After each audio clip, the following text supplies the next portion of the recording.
Hello नमस्कार, welcome to inculcate learning. KVS की preparation में हमारी अंडरस्टैंडिंग द लर्नर जो यूनिट है उसका लास्ट टॉपिक है आज। कल से हम जो दूसरी यूनिट है हमारी अंडरस्टैंडिंग टीचिंग एंड लर्निंग, उससे रिलेटेड टॉपिक शुरू करेंगे। इंश्योरिंग होम स्कूल कॉन्टिन्यूटी के बारे में आज हमें बात करनी है। दिस इज प्रेजेंटेड बाय मी रवीना। अगर आपको वीडियोस इन्फॉर्मेटिव लग रही हैं तो इनकलकेट लर्निंग को लाइक शेयर सब्सक्राइब कर दीजिए। अभी तक सब्सक्राइब नहीं किया है तो कीजिए जल्दी। ओके, सबसे पहले तो उन लोगों के लिए जिनको ये टॉपिक खुद पढ़ना है तो एक ये डॉक्यूमेंट आपको मिलेगा जिसका डिस्क्रिप्शन में मैं लिंक भी डाल दूंगी। Guidelines for parent participation in home based learning during school closure and beyond. So ये एक गाइडलाइंस है जी, किसके लिए? By ministry of education. यानी आप कैसे जो है होम घर पे स्कूलिंग को इंश्योर करेंगे, इसके बारे में चीजें पूछी गई हैं। ऑल्दो इस टॉपिक को आप कई तरीके से देखें, मतलब होम कॉन्टिन्यूटी बोला इन्होंने, होम स्कूल कॉन्टिन्यूटी, कि आप घर में जो है जब आप कैसे इंश्योर करेंगे बीइंग अ पेरेंट, जब बच्चा घर में आ गया तो उसकी स्कूल मतलब जो स्कूल की कॉन्टिन्यूटी है उसको। एक ये रीजन, एक ये संदर्भ हो सकता है इसका। दूसरा संदर्भ हो सकता है कोविड वाला, जो कि इस डॉक्यूमेंट में दिया गया है इन गाइडलाइंस में, कि कोविड की वजह से घर में बच्चे बैठे हैं बट स्कूल वो जा नहीं पा रहे हैं, लेकिन पढ़ाई तो करनी है उनको। तो क्या पेरेंट्स जो है वो क्या रोल या क्या भूमिका जो है वो प्ले कर सकते हैं, उसके बारे में इसको बात की गई है। सो आप ये या तो डिस्क्रिप्शन से पढ़ लीजिए, 41 या 42 पेजेस का डॉक्यूमेंट है। अदरवाइज जिस्ट जो है वो मैं आपको समझा देती हूँ। ऐसा कुछ आपको इंडेक्स दिखेगा इसका, जिसमें स्टार्टिंग में इंट्रोडक्शन में इन्होंने एक्सप्लेन कर रखा है यही जो मैंने अभी बताया, कि कोविड की वजह से जो है बच्चे स्कूल नहीं जा पा रहे हैं, तो क्या किया जाए और किस तरीके से, मतलब क्या क्या पेरेंट्स करें, उनकी हेल्प कैसे करें, ताकि जब वो स्कूल में वापस जाएं तो वो क्या है, मतलब वो गैप, जो बहुत बड़ा गैप है कि इतने टाइम से स्कूल नहीं आए हैं, वो चीज उनको फील ना हो। देन है जी प्रिंसिपल्स दे रखे हैं, किसके लिए? For supporting continuity of learning and childrens wellbeing, क्योंकि बच्चों की सेहत का ध्यान रखना भी जरूरी है और उनकी जो है कॉन्टिन्यूटी जो है लर्निंग की वो भी जरूरी है, तो उससे रिलेटेड प्रिंसिपल्स दे रखे हैं। Then supporting continuity of learning, कि आप कॉन्टिन्यूटी ऑफ लर्निंग को सपोर्ट करने के लिए क्या क्या चीजें कर सकते हैं। फिर जब बच्चा वापस स्कूल जाएगा तब टीचर्स किस तरीके की चीजें कर सकते हैं, what can schools do, school क्या कर सकते हैं उसमें, ठीक है। फिर कुछ एक एक्टिविटीज सजेस्ट कर रखी है, which is very important part, कि अगर आप कुछ भी नहीं पढ़ रहे हैं तो आप एक बार जाके, मैं इसको शॉर्ट में तो करवाऊंगी आपको जिस्ट में, बट ये जो एक्टिविटीज है ना, ये मैं सजेस्ट करूंगी कि एक बार आप पढ़ लीजिएगा, क्योंकि है तो बहुत जनरल चीजें। आप जब पढ़ेंगे तो आपको लगेगा कि ओके, तो वो दिमाग में थोड़े से बस वर्ड्स आ जाएंगे कि ऐसी ऐसी चीजें हैं, ठीक है। मतलब जैसे बच्चे को एनकरेज करना है, कुछ एक्टिविटी करवा के देखनी है, खेल खेल में सिखाना है। सो इस तरीके की चीजें उन्होंने स्पेसिफिकली मेंशन की हैं, वो भी हर स्टेज के लिए। मतलब शुरुआत में जब प्रिपरेटरी स्टेज होगी, कि मान लो बच्चा 1st से 3rd क्लास में है, उस टाइम पे क्या क्या एक्टिविटीज करवा सकते हैं आप, ठीक है। तो वो स्टेज वाइज भी दे रखी है उन्होंने। फिर आर्ट थेरेपी एक टॉपिक दे रखा है, कि आप कैसे आर्ट या क्रिएटिविटी की हेल्प लेके बच्चों को एंगेज रख सकते हैं। असेसमेंट का टॉपिक है कि असेसमेंट कैसे कर सकते हैं, तो इसमें भी बहुत ज्यादा कुछ नहीं दे रखा, छोटा सा मतलब आधे पेज का होगा असेसमेंट तो। देन चिल्ड्रन विद डिसेबिलिटी का आप ध्यान कैसे रखेंगे, सपोर्टिंग पेरेंट्स विद लिटरेसी या नो लिटरेसी या फिर लो लिटरेसी, कि या तो बच्चों के पेरेंट्स जो है वो लिटरेट नहीं है, तो कैसे आप हेल्प करेंगे उनकी, कि जब पेरेंट्स उनकी घर पे हेल्प नहीं कर पा रहे हैं और कोविड की सिचुएशन है या कोविड जैसी सिचुएशन कभी दोबारा आए, तो कैसे जो है आप कर सकते हैं चीजों को। Taking care of yourself. फिर लास्ट में ये पेरेंट्स के लिए बोला गया है कि आप पहले तो खुद का ही ध्यान रखिए, खुद का ध्यान रखेंगे तभी आप बच्चों की ज्यादा केयर कर पाएंगे और उनकी जो है जो होम स्कूल कॉन्टिन्यूटी है उसको इंश्योर कर पाएंगे, ठीक है जी। सो ये है यहाँ पे 37 पेज से शुरू है, तो 41-42 पेजेस की ये पीडीएफ है। अगर आप देखना चाहें तो डिस्क्रिप्शन में एक बार देख लीजिएगा। सबसे पहले बात कर लेते हैं principles for supporting continuity of learning and childrens wellbeing. यहाँ पे एक बच्ची और उसके पापा दिखा रखे हैं कि वो कैसे ध्यान रखें।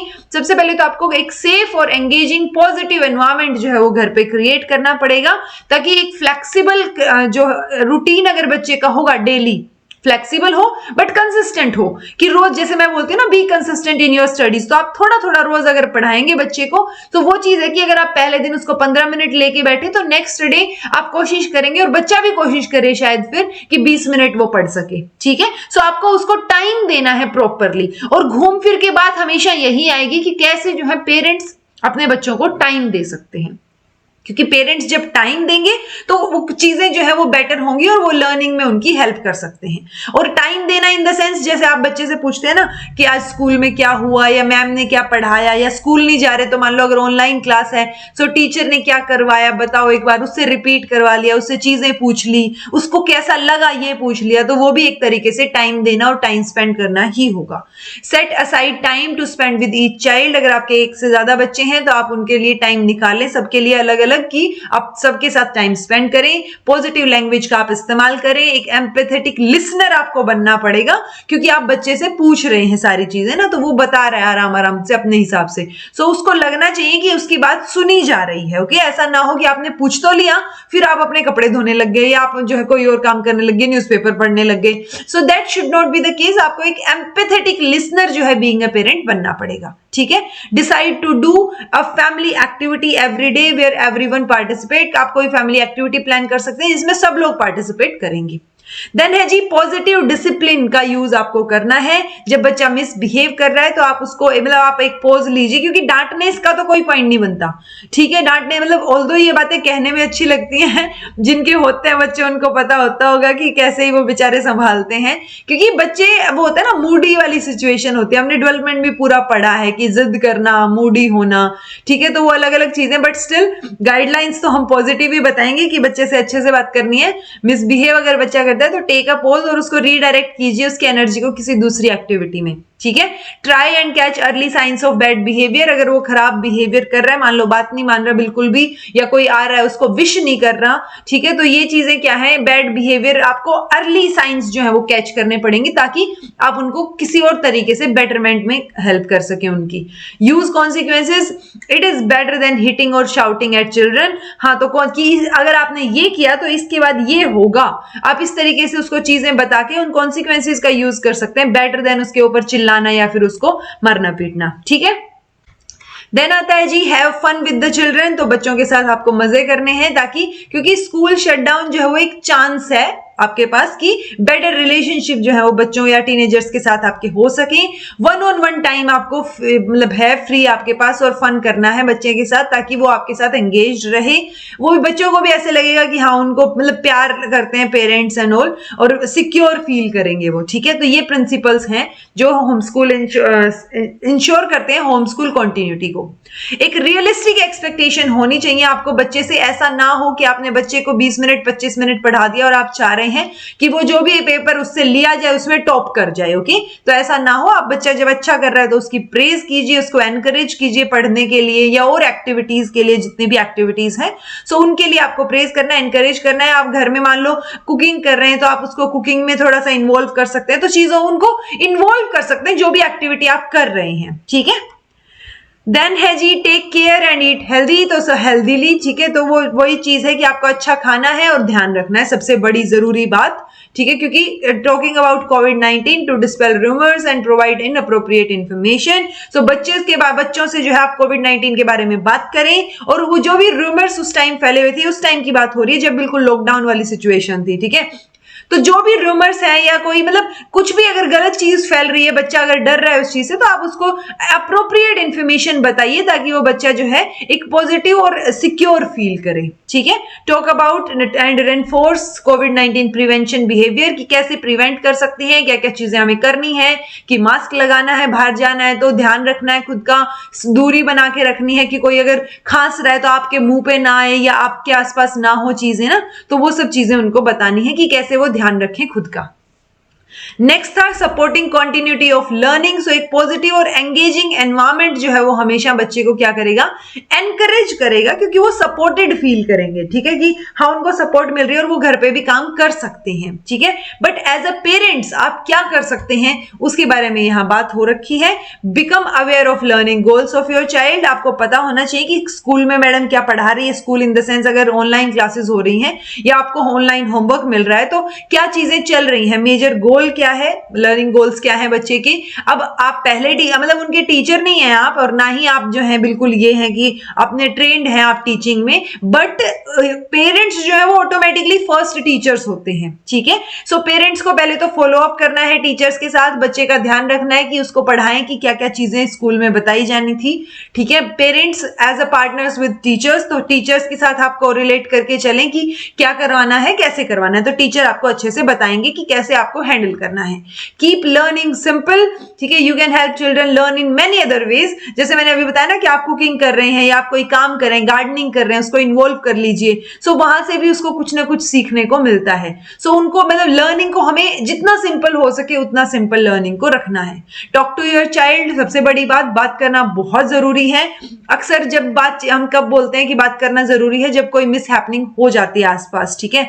कि मान लो अगर आपको लोगों को ध्यान हो तो इनफैक्ट कोविड या उससे पहले जब सुशांत सिंह राजपूत की जब डेथ हुई थी, whatever the reasons are, but उस टाइम पे एक बहुत बड़ा एक सडनली मुद्दा निकला था कि बात करनी जरूरी है, ठीक है। जबकि बात करनी पहले भी जरूरी थी, बट जब तक कोई ऐसी घटना या ऐसी कोई मिस हैपनिंग नहीं होती, हम लोगों के वो दिमाग में बत्ती नहीं जलती ना, बल्ब नहीं जलता। तो पॉइंट ये है कि बात करना बहुत जरूरी है। Talk to your child, okay, कि आप उसको सुने, वो क्या कहना चाह रहे हैं, उसकी बातों को समझे, वो किस एस्पेक्ट में कहना चाह रहे हैं वो समझे। तो जितना ज्यादा आप उनसे बात करेंगे उतनी ही ज्यादा चीजें जो है वो बेटर होंगी। और मैं हमेशा ये बोलती हूँ, अगर आपने पहले किसी वीडियो में सुना भी हो तो, कि बच्चा जो है वो शुरुआत में सिर्फ पेरेंट्स के पास ही तो होता है।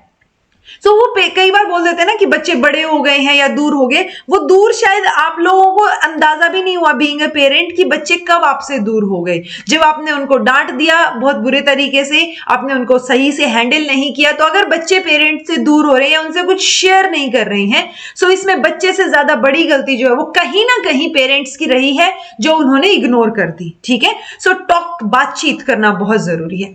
चिल्ड्रन लर्न फ्रॉम चिल्ड्रन, तो बच्चे बच्चों से ही सीखते हैं। तो मान लीजिए आपके घर में एक बड़ा बच्चा एक छोटा बच्चा, तो बड़े वाले को बोल दीजिए कि ये टॉपिक इसको समझा दे, या फिर बड़े वाले को बोल दीजिए कि इसको अल्फाबेट सिखा दे, ठीक है। सो वो क्या है कि साथ में सीखेंगे वो दोनों। फिर बी अवेयर एंड विजिलेंट, क्योंकि कोविड के दौरान चीजें ऑनलाइन हो गई, और ऑनलाइन इंटरनेट और ये सब चीजों में हमें पता है कि जितना ज्यादा ये एक मतलब बहुत बढ़िया चीज है, उतनी ही खराब भी चीज है अगर इसको सही तरीके से इस्तेमाल ना किया जाए। तो गवर्नमेंट ने क्या की, प्रज्ञता गाइडलाइंस जो है डिजिटल एजुकेशन के लिए इश्यू की, ठीक है।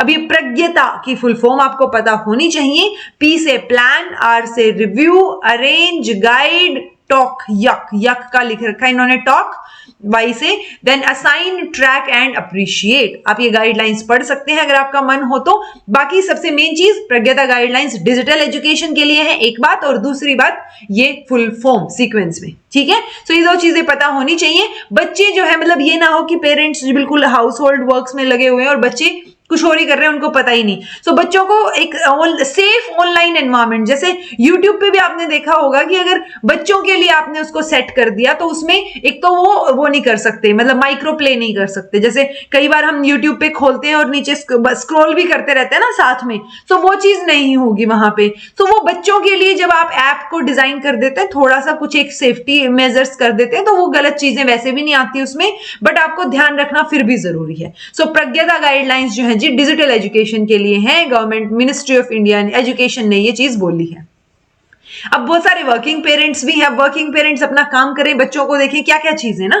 सो उनके लिए भी पर्टिकुलर कुछ गाइडलाइंस है कि अगर मान लो आपके घर में कोई सुपरवाइज करने के लिए बच्चा नहीं है, इन सच की situation as a parent you may want to consider the following, ठीक है। आपका बच्चा जो है वो मेंटली या फिजिकली, मतलब इज योर चिल्ड्रन खुद अपना ध्यान रख सकता है वो या रख सकती है, इज शी और he willing to stay alone in your absence, तो विलिंग है वो अकेले रहने में, काम करने में। Does he or she knows whom to contact या हाउ टू कॉन्टेक्ट, जब अगर इमरजेंसी होती है किसको फोन करें और कैसे करें, ठीक है, कैसे कॉन्टेक्ट करें। Does your child obey rules and make good decisions, जैसे कई बार होता है ना बच्चा अकेला होता है तो कई बार हम ऐसी शॉर्ट फिल्म्स भी दिखाई जाती हैं, अगर आप कभी यूट्यूब स्क्रॉल करें तो उसमें आपको मिलेगी कि बच्चा जो है वो घर में अकेला है, कोई आ जाता है और वो बोलेगा कि मुझे आपके पापा ने भेजा आपको लेने के लिए या मम्मी ने भेजा है, ठीक है। सो उस सिचुएशन में वो आपको बिल्कुल कन्विंस कर देंगे कि आपके पापा का एक्सीडेंट हो गया, उन्होंने ही बोला आपको लेके जाने को। तो उस टाइम पे क्या बच्चा जो है, जो उसको रूल्स सिखाए गए हैं उनका, और जो डिसीजन अगर वो सही ले पाता है या नहीं, तो वो सिचुएशंस आपको देखनी होंगी। How does your child respond to unfamiliar or stressful situations? So unfamiliar or stressful, अब ऐसी सिचुएशन में जहां पे उसको बोला जा रहा है कि उसके पापा या मम्मी का एक्सीडेंट हो गया और उन्होंने ही भेजा है, ठीक है, कि हॉस्पिटल लेके आओ मेरे बच्चे को। सो पॉइंट क्या है कि जो सिचुएशंस अनफेमिलियर हैं, स्ट्रेसफुल सिचुएशंस हैं, उनमें आपका बच्चा कैसे बिहेव करता है, ठीक है। सो क्या बच्चा आपका जो है वो घर में रहने में कंफर्टेबल या फिर फियरफुल रहता है कि उसको डर ना लगे अगर वो घर में अकेला है, बच्चा है आपका? तो ये चीजें जो है पेरेंट्स को, वर्किंग पेरेंट्स को कंसीडर करनी पड़ेंगी और इनके बेसिस पे आपको इंश्योर करनी पड़ेगी सेफ्टी जो है वो घर में या नेबरहुड में। बच्चे को बताना पड़ेगा कि कैसे कांटेक्ट करना है, किसको करना है, कैसे अलार्म बजानी है, कैसे जो है हेल्प मांगनी है किसी की। सो ऐसी सिचुएशन में आप स्कूल को भी इन्फॉर्म कर सकते हैं ताकि बच्चे को जो है वो मतलब वो होता है ना कि टीचर्स जो है थोड़ा सा ज्यादा ध्यान दे कि वर्किंग पेरेंट्स है और इसके ऊपर शायद ध्यान नहीं दे पाते। रूरल एरियाज की अगर हम बात करें तो वहां तो फैमिलीज जो है वो कई बार सपोर्टिव देखी गई हैं एक दूसरे के लिए कि वो बच्चे का ध्यान रख लें कि अगर कोई पेरेंट्स घर पे नहीं है तो कोई और आ जाए। अब स्कूल्स क्या कर सकते हैं इसमें? व्हाट कैन स्कूल्स डू ना? तो पेरेंट स्कूल पार्टनरशिप हो सकती है कि वो पेरेंट्स के साथ कोलैबोरेट करें, ठीक है। स्कूल्स पेरेंट्स को इन्वॉल्व कर सकते हैं अलग अलग एक्टिविटीज करवा के, जैसे पेरेंट्स को आइडियाज और इन्फॉर्मेशन सारी चीजें प्रोवाइड कर दी, ठीक है। तो वो टीचर के साथ जब आप कोरिलेट करके चलते हैं और टीचर से बातचीत करते रहते हैं कि कैसे करवानी है, क्या चीजें हैं, कितना होमवर्क कराना है, सो वो चीजें पता होनी चाहिए। आप रिसोर्सेज प्रोवाइड कर सकते हैं, ठीक है। आप पेरेंट्स को स्कूल के डिसीजंस में इन्वॉल्व कर सकते हैं, जैसे participation in SMC meeting, school management committee की जो मीटिंग्स होती हैं।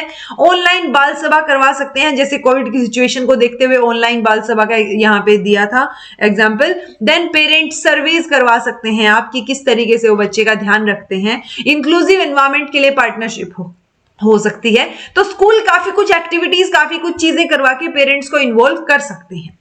अब कुछ एक सजेस्टेड एक्टिविटीज जो मैं आपको पढ़ने को बोल रही थी, इसके ये चीजें मैं बेसिक करा रही हूं, इसके बाद इन्होंने कुछ एक पर्टिकुलर ऐसे ही एक्टिविटीज सजेस्ट कर रखी हैं, तो वो आप देखिएगा। So activities for foundational stage of schooling, 3 years of pre school, grade 1, grade 2, ये देखिए 3 से 8 साल के बच्चे को आप किस तरीके से सिखाएंगे। सो फाउंडेशनल स्टेज है, फ्लेक्सिबल है, लर्निंग जो है वो फ्लेक्सिबल होनी चाहिए, मल्टी फेसेटेड, मल्टी लेवल या प्ले बेस्ड होनी चाहिए, एक्टिविटी बेस्ड या inquiry based. Basically learning by doing और कॉन्क्रीट चीजें के थ्रू जो है बच्चे को सिखाया जा रहा है।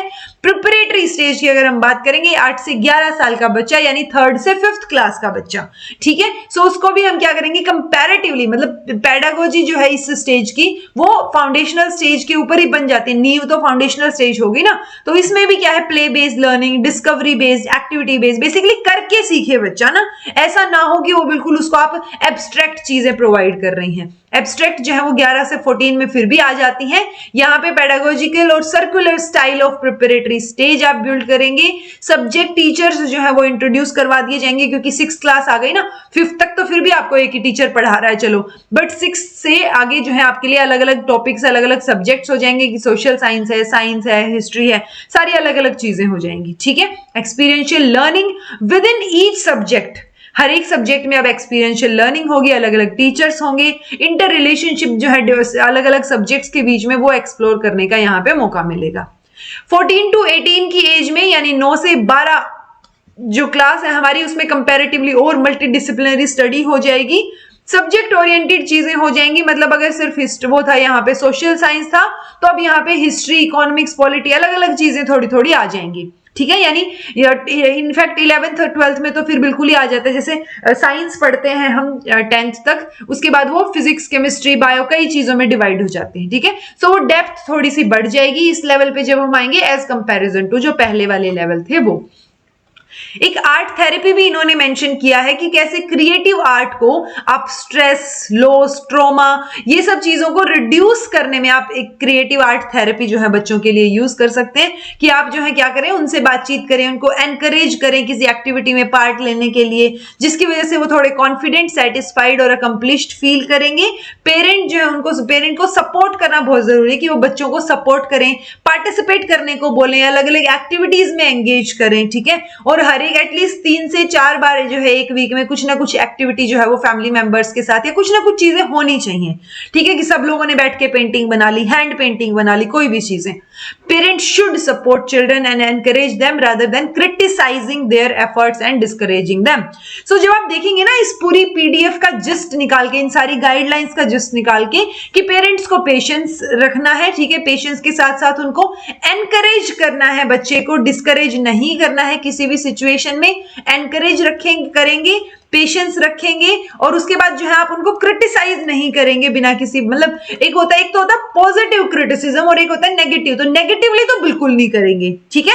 पॉजिटिवली आप फिर भी ट्राई कर सकते हैं कि बच्चे के ऊपर नेगेटिव असर ना पड़े। सो इसीलिए बोलते हैं ना कि बच्चे को रेज करना इज वेरी बिग डील। तो बहुत बड़ी बात होती है बच्चे को पालना, जो अगर अच्छे से आप परवरिश दे रहे हैं तो। सो ये सब चीजें जो है जी गाइडलाइंस में मेंशन है। आप एक बार गाइडलाइंस भी ओपन करके देख लीजिएगा, जो कि बात करती हैं एंश्योरिंग होम स्कूल कंटिन्यूटी की, कि कैसे आप बीइंग अ पेरेंट, बीइंग या फिर स्कूल ऑर्गेनाइजेशन, कैसे आप किन एक्टिविटीज के थ्रू आप जो है क्या कर सकते हैं, एंश्योर कर सकते हैं कि बच्चा जो है घर पे भी काम कर रहा है। होम स्कूल कंटिन्यूटी, ठीक है। So this was all about today. I hope आप लोगों को समझ आया होगा। कुछ समझ नहीं आया हो तो कमेंट करके पूछ लीजिएगा।